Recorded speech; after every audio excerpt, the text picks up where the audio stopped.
Hello and good day. My name is Amanda Wargo, and this is my final technology portfolio for EDU 333, Technology in Teaching and Learning with Dr. Hoover. If you would like to contact me with any questions you have about the technology used to create any of the following projects, please feel free to do so. My email is linked in the QR code right here in the bottom right-hand corner. This portfolio highlights what I have personally learned, created, and how it all connects to the ISTE teacher standards. If you're wondering what ISTE stands for, it stands for the International Society for Technology in Education. These standards hold teachers accountable for appropriate and responsible use of technology in the classroom. The first standard we are going to address of the ISTE standards is number 1, facilitate and inspire student learning and creativity. A project this semester that inspired my creativity in learning was creating a Voki avatar. Voki avatars are free text-to-voice avatars that can be used in the classroom in many ways. Meet my Voki avatar. This is her. This is what she had to say to introduce me this semester.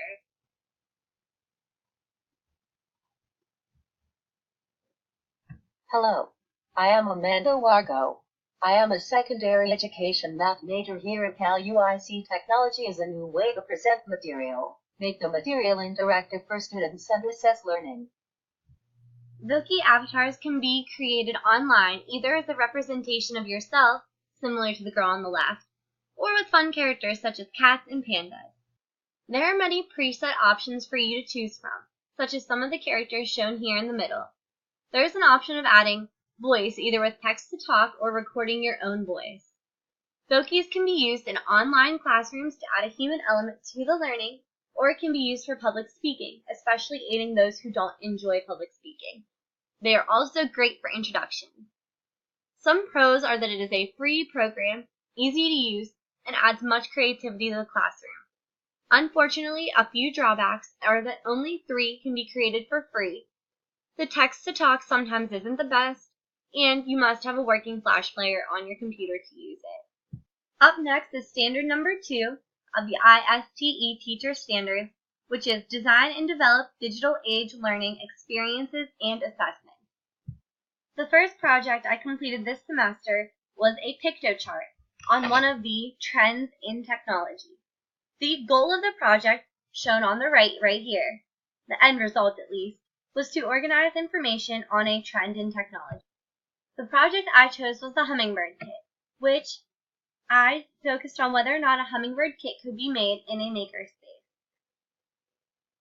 Hummingbird kits are kits with electronic boards that come with connecting wires, servos, and sensors that can be used to create robots and other projects.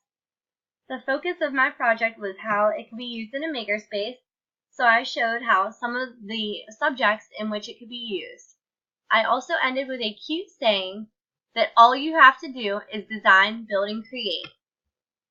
Pictochart was a good tool to use to create this project because it organizes everything in an easy-to-read manner.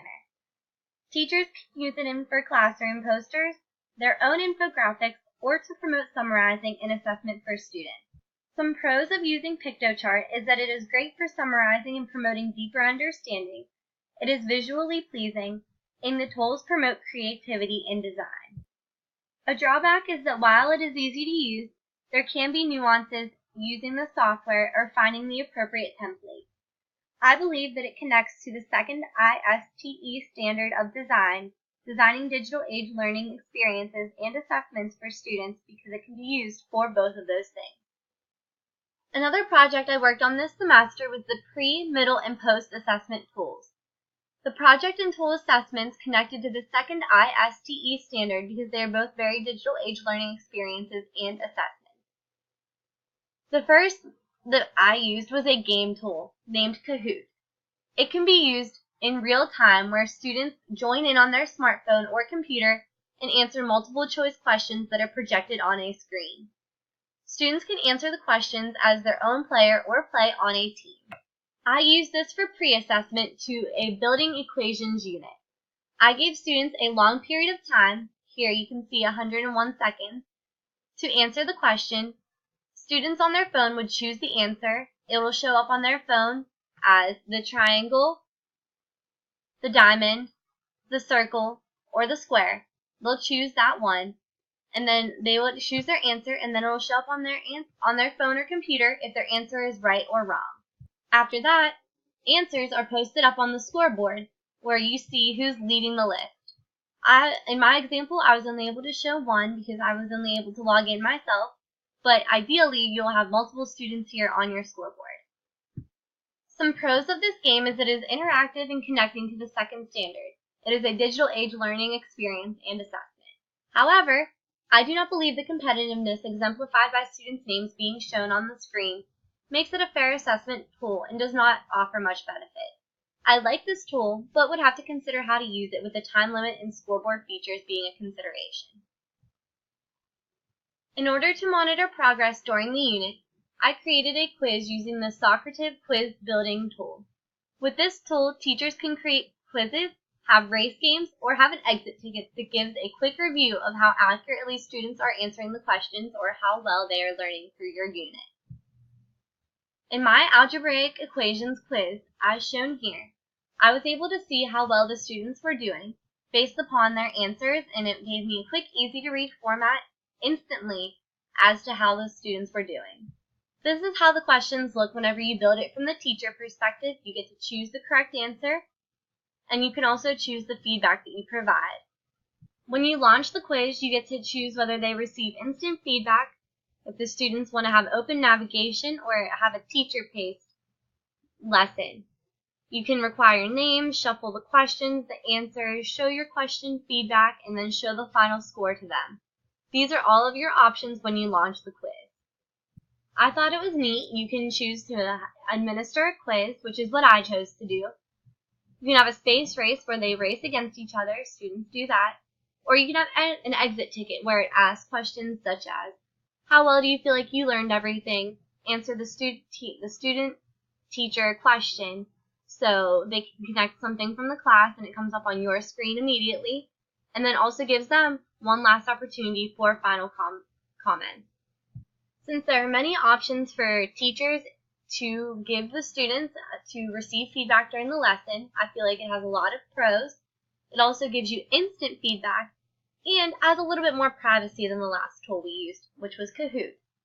I feel like it connects with the second standard of being a digital age learning tool and assessment, and the only cons I can see that it can be confusing to use at first, but with anything, there is a learning curve. For the post-assessment, I looked into tools such as Google Forms and Rubistar. The Google Forms is a tool used on Google to create quizzes or collect data. I would use it as my final assessment for the students because there are many unique ways to ask questions such as multiple choice, true, false, rank 1 through 5, matching, etc. You can do an image question, whatever. It also has pros such as creating different types of questions, compiling answers and results in a neat format, and is easy to use. As a drawback, I felt as though there were some quirks to an image-based question. Up next in our post-assessment tool is Rubistar. This is an easy-to-use rubric creator. Considering the pros of the online website are that teachers can create their own rubric from a preset as shown above. See here where you can choose units, neatness and attractiveness. This is editing a graph. So you choose the category and it automatically fills in each one of these categories here under 4, 3, 2, and 1, which I thought was really neat. And you can also create your own rubric from a blank format. Teachers can create this as easily as possible, and I think that makes it a very positive website to use with many pros.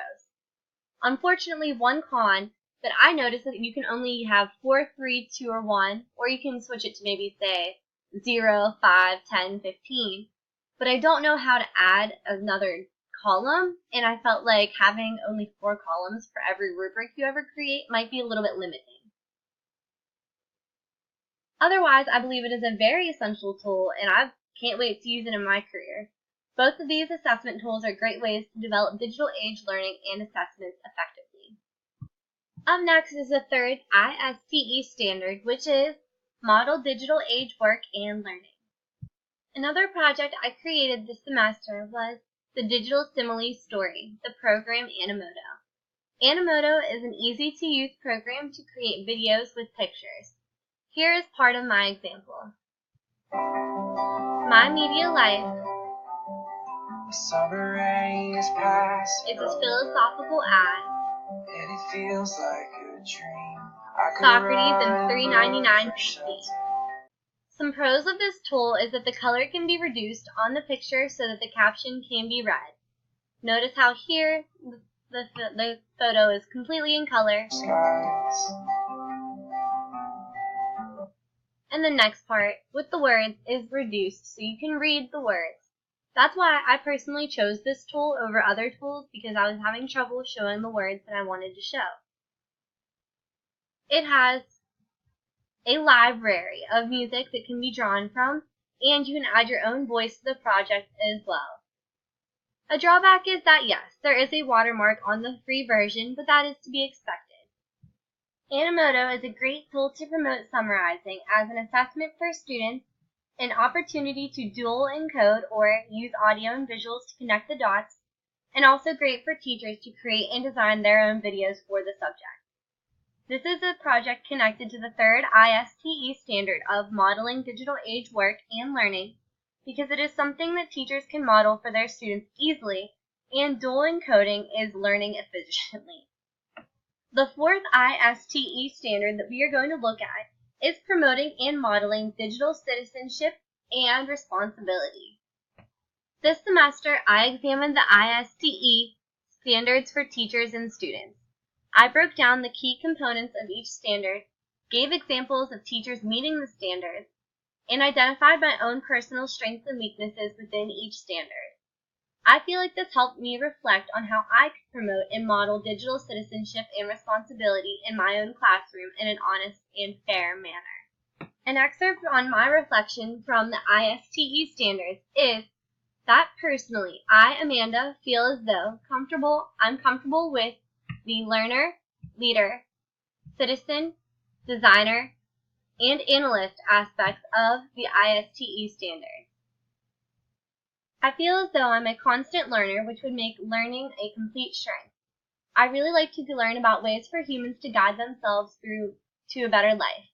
Therefore, I feel the analyst standard is another strength that I would consider a strength, because it is all about guiding students to build their own self-direction. I'm also in belief that the leader and citizen standards are one I could excel in. To incorporate technology into our daily lives is a must, and I feel like I could advocate this for my students and model it as well. I would like to design my own curriculum including and incorporating technology. Enjoyment from this would make this be a standard I could see myself meeting. Through this analyzation and reflection of how I personally could meet the standards, I feel as though this is a great way to promote digital citizenship and responsibility as a future teacher. I also examined copyright law in EDU 333 this semester. Law was explored with both specific and application questions. Understanding copyright law and how important it is to life as a teacher is a great way to promote digital citizenship and responsibility, i.e., standard number 4. It is very important to be conscious of how you are treating other people's work on the internet, as well as making the most of your resources for free work in tools such as the Creative Commons. You'll notice the links I provided for the pictures that I used from the internet on this project. Take the one in the bottom right-hand corner, right here, for example. Knowledge of this has made me a better and more responsible digital citizen. Lastly, under Standard 4, Promoting Digital Citizenship and Responsibility, I created a POW tune at the beginning of this semester to introduce myself.